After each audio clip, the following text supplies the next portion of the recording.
Shuhuda za matendo makuu ya Mungu. Bwana Yesu asifiwe. Amen. Bwana Yesu asifiwe sana. Amina. Nawapenda kanisa. Amina. Mimi ni mgeni lakini sio mgeni. Kwa Mungu hakuna mgeni. Amen. Nimetokea Makete, mkoa wa Njombe. Nilikuja na mume wangu, tulikuwa tumepewa rufaa kuja Muhimbili hospitali. Tulikuwa tuna matibabu pale Ikonda, wakawa wametuambia kana kwamba ana uvimbe ambao ni mkubwa, unaashiria ni viashirio vya kansa. Sasa viashirio vya kansa? Ni kansa, ndio. Akasema ana kansa ya mapafu. Kansa ya mapafu? Ana kansa ya ini. Mapafu na ini? Ndio. Ndio. Na akasema uvimbe ni mkubwa, tunaomba mfanye haraka ikiwezekana. Yaani mwende, msichelewe, msiende kukaa nyumbani. Kweli niliondoka, mimi nilifika hapa Jumatatu ya Pasaka, nikiamini kana kwamba Jumanne nitaamkia hospitalini. Nikaambiwa weekend siku za sikukuu afanyagi kazi, kwa kliniki zinaanza Jumatano. Tulipofika pale tukaanza vipimo vya awali vikafanyika Jumatano, Alhamisi vikafanyika. Alhamisi jioni daktari akasema nataka x-ray mliotoka nayo kule, CT scan ambayo mmepiga Ikonda. Naenda kwenye mlango wa daktari kutoa ile CD, ikaonekana imevunjika. Akaniambia hatuwezi kwanza kupiga upya kwa sababu ulipata huko Makete, piga simu walioko Makete waje waiagize Njombe ili hata kesho itufikie au Jumatatu tuweze kuisoma. Nikafanya vivyo kama walivyoniagiza. Wakanipa vipimo vingine Ijumaa. Hapo mgonjwa hajapata tiba yoyote. Hawezi kukaa kwa dakika 10 kwenye kiti. Yeye ni maumivu muda wote, tunatumia dawa. Tunanunua dawa za kutuliza maumivu tunakunywa. Ambacho nakijua kana kwamba kwenye kansa huwezi ukapewa dawa wakati hawajajua kansa ipo stage ngapi. Tukawa tunaendelea na matibabu ya dawa kwa maana ya kupunguza maumivu. Sasa Ijumaa kulikuwa kuna vipimo wametuandikia, wakasema mwende. Tukawa tumeenda tukapeka hii CD, wakaifyonza, akasema basi Jumatatu by saa 9 majibu yatakuwa tayari, mtakuja kuyapokea. Hapo na mimi nikaa nimekata tamaa, maana nimefikia gesti. Nafanya kazi ya kulia na nyamaza. Nalia, sitaki mgonjwa anione kama nalia. Ila nalia na nyamaza. Huku nasema Mungu, nikuja na mgonjwa kwa maana ya matibabu. Sitegemei kurudi na jeneza nyumbani. Yaani nalia kwa kumaanisha. Nasema Mungu kama upo basi kafanyike muujiza kwa mume wangu. Sasa Jumamosi nikawa nimempigia simu rafiki yangu, nikamwambia unajua mimi nipo hapa toka Jumatatu. Akaniuliza unafanya nini? Nikamwelekeza. Akaniambia usikate tamaa, kwa Mungu yote yanawezekana. Ni rafiki yangu, anapenda kumuita mdogo wangu lakini ni classmate wangu, tumesoma wote darasa moja. Akaniambia njoo, kuna mtumishi wangu huku. Njoo uombewe, njoo kesho, haujachelewa. Nikamwambia sawa, nitakuja. Sehemu gani? Akanielekeza. Nikamwambia baba, kesho twende kanisani. Akasema haina shida, niko tayari. Lakini namuona mgonjwa amechoka kwa sababu ile Ijumaa akasema sasa kuna kipimo ambacho mtafanya Jumatatu.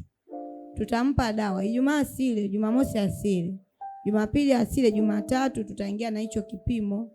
Kwa maana Ijumaa ile wakawa wamepima kipimo cha kwenye kolomeo kuangalia utumbo wa chakula.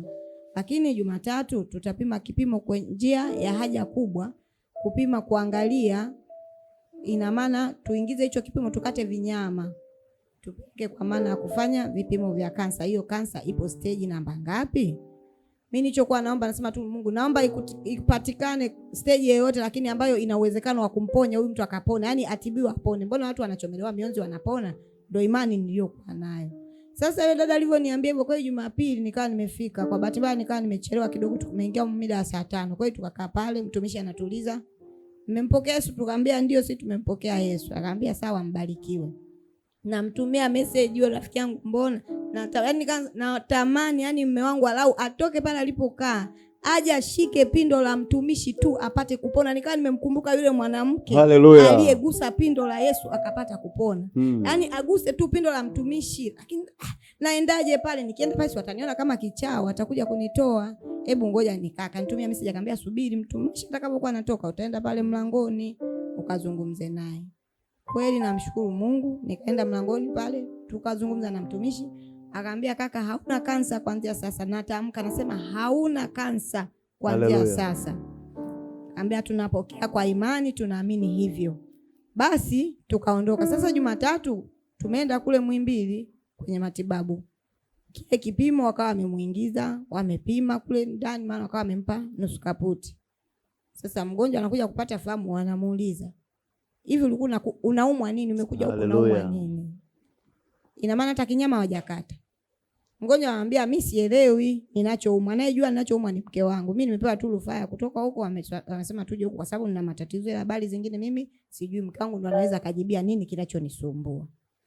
Sasa ile tunatoka, wanaita mgonjwa wa fulani, wanamtaja jina. Mimi nikasogea, nikienda na mimi naenda kupokea vipimo vyangu nivipeleke maabara kwa sababu nimeona na kwa wengine, na maana wakikata wanampa mtunzaji, unamchukua mgonjwa wako unatoka naye. Sasa ile naenda kupokea, nakuta anambia nenda kwa daktari mkapokee majibu yenu. Nikamwambia ina maana vipimo ni siku ngapi vinatumia? Tayari tumeshatuma majibu kwa daktari, wewe nenda akakusomee majibu yako. Ilikuwa ni saa 4 asubuhi. Nikaondoka, natoka nje kweli nilikuwa ghorofa la 3 kule juu. Nashuka nimefurahi na cheka, nikamwambia hivi mzee, umeshawahi kuona mtu anakuwa kichaa kwa ajili ya Yesu? Akasema ndio. Nikamwambia sasa mimi ni kichaa kwa ajili ya Yesu. Yaani wagonjwa wamekaa pale, watunzaji wapo pale chini kwenye mabenchi mle, wanaumwa wodi la watoto kule. Mimi nikasema yani mimi haijalishi. Mimi nikaanza kupimba huku, natembea nimemshika mkono, naambia twende. Tukaenda kwa daktari. Sasa kwa daktari tukawa, kwa sababu daktari alikuwa ni wale wa CT scan waliosoma, akasema ni saa 9. Nikamwambia twende tukafungua kinywa kwa sababu ujala siku zote. Tukatulia pale kwenye hoteli. Muda ulivyoenda nikampigia daktari mmoja, nikamwambia daktari samahani, akamwambia ndio, daktari ni wa nyumbani. Nikamwambia mimi yani nilikuwa nataka tu kujiuliza mgonjwa wangu, na leo hata mwenyewe kwa sababu alitamka kana kwamba watakavyoingiza ile tube wataenda kukata vinyama kule. Aniambia sasa wakate nini wakati hawajaona chochote? Haleluya!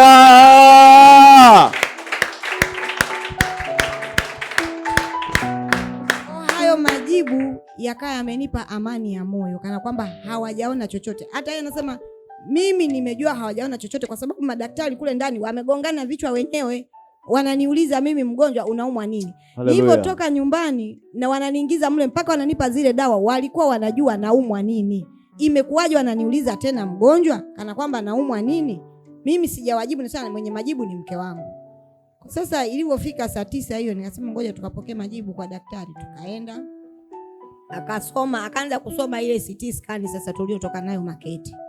Anasoma, anasema kwenye wakati Ijumaa tulipata majibu kana kwamba kuna utumbo sio umejikunja, kuna figo ina shida, mapafu na uvimbe mkubwa sana. Na uvimbe mkubwa sana. Waini haraka sana hospitali. Kana kwamba ipo stage ya mwisho kiasi kwamba hawezi kupona. Sasa ile mimi nimepokea yale kwa nikana. Naambia sasa subiri. Sisi kipimo tulichochukua leo hatujaona chochote. Haleluya. No. Makofi mengi kwa Kristo. Hayo hayatoshi.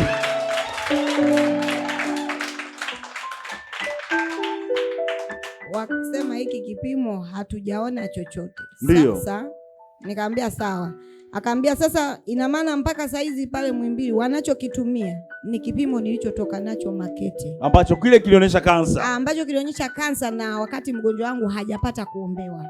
Lakini kipimo ambacho tumeombewa Jumapili tumeenda kukifanya kinasema kansa hakuna. Haleluya. Haleluya. Hiki ndo kituo kikubwa cha kiroho Afrika Mashariki kinachodili na kansa na magonjwa yote makubwa.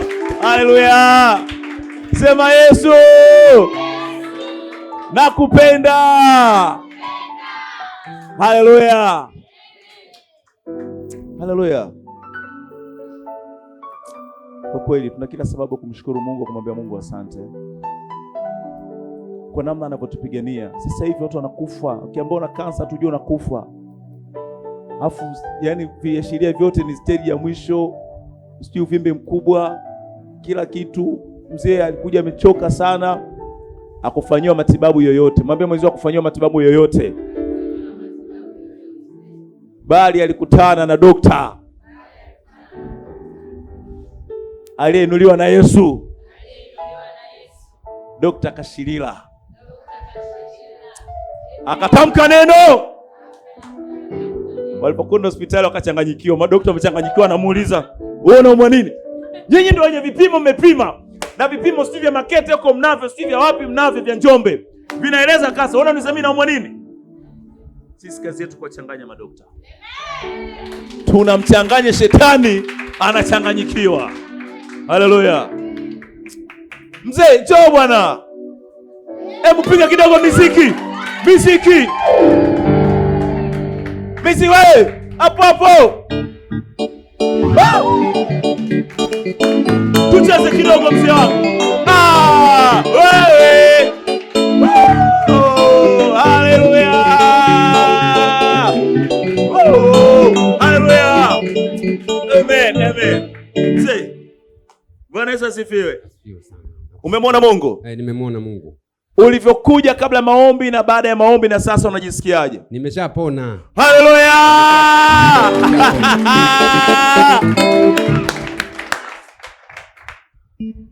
Usiku ilikuwa hawezi kulala. Hebu mama tuelezee hivi, kunakuaje ikifikaga usiku? Yaani ilikuwa ikifika usiku, kwanza ilikuwa sio usiku wala mchana. Ila akinywa tu panado kidogo anaweza akapitiwa na usingizi masaa mawili akalala.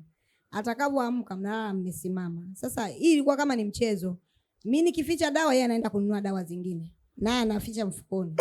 Mimi nikificha dawa yeye ananunua dawa zingine anaficha mfukoni. Naambia dawa kunywa hata masaa 6 walau yao yamepita. Sio unakunywa masaa 3 unakunywa utajioverdose. Kwa hiyo naye anaweka mfukoni akiona panauma mimi nimeficha dawa anakunywa ile madawa. Sasa hii imetuletea shida. Tumekaa usiku vyumba vya guest jamani. Vina miamba ile mirefu sana ile. Kwa usiku yeye anasimama juu ya kitanda, akiinama kwenye mwamba anakuambia tunapata balance. Upande huku nakuta kuna mzigo mzito kama junia nimejitwisha afu nachomwa kichomi. Upande wa kwenye mapafu huku hivyo yani akielekeza anambia baadaye ikaanza sasa mara kiuno, mara mgongo, hakuna sehemu ya kushika. Nikamwambia lakini Mungu ni mwaminifu. Kwa hiyo nilivyokuja hapa tumerudi ile Jumapili. Baada kuja kwenye maombi. Jumapili sasa baada kuja kwenye maombi. Kwanza tunakuja asubuhi akawa amekunywa dawa kule nyumbani. Tumefika hapa kwenye maombi yameendelea, tumetoka, tumesimama pale nje. Sasa naambia vipi unajisikia? Na kwa kweli namshukuru Mungu nimepona. Haleluya! Nasema tulipokaa hapa najua ningekuwa nishakuomba panado. Ila naamini Mungu amefanya. Amina. Nikaambia naendelee kufanya. Amina. Kwa hiyo wapendwa, ambacho nilikuwa naomba na waombeni, wanasema zetu tuendelee kuombeana. Yes. Tusichoke. Amina. Yaani naomba tuendelee kuombeana kwa sababu nilivyoenda sasa hiyo jana, ina maana jana nikaambiwa ile Jumatatu wamekosa kile kipimo. Jana ina maana wameendelea sasa kutumia yale majibu, akasema inabidi tufanye biopsy tena, tuchukue kinyama tukate. Sasa tutakata kwenye figo. Baada ya sasa kwenye utumbo huku si wameshindwa kukata na maana hawajaona. Kwa hiyo tunarudi kwenye figo tunamchana tunatoa. Sasa walivyotaja gharama pale nikamwambia haina shida. Naomba basi mkate vyote. Mkate kwenye figo, mkate na kwenye mapafu. Wakamwambia mama haiwezekani, sio kitu rahisi. Gharama ni zaidi ya milioni 1. Nikamwambia nataka nipokee majibu kwa pamoja. Yes. Akasema hapana, tukikata kwenye figo yatatupa majibu ya kwenye mapafu. Kwenye mapafu. Kwa hiyo tukikata kwenye figo tunaweza kwenye mapafu tusiingie. Sasa ni kweli ni mume wangu. Lakini nimetumwa na familia. Ina maana naiwakilisha familia. Ndio. Kwa hata wakati naongea na mtumishi jana nikamwambia natamani akatwe hicho kinyama. Ila akatwe kinyama wakati mimi nimeshakuja naye madhabahuni. Aombewe hicho kinyama nimpeleke wakamkate. Sisi tuanze safari ya kurudi Makete. Haleluya! Mamangu. Wakati huo tunasubiri majibu ya daktari, nina imani atasoma hana kansa. Haleluya! Makofi mengi. Mzee. Umepona? Nimepona kabisa. Case closed. Hakuna jibu jingine hapo.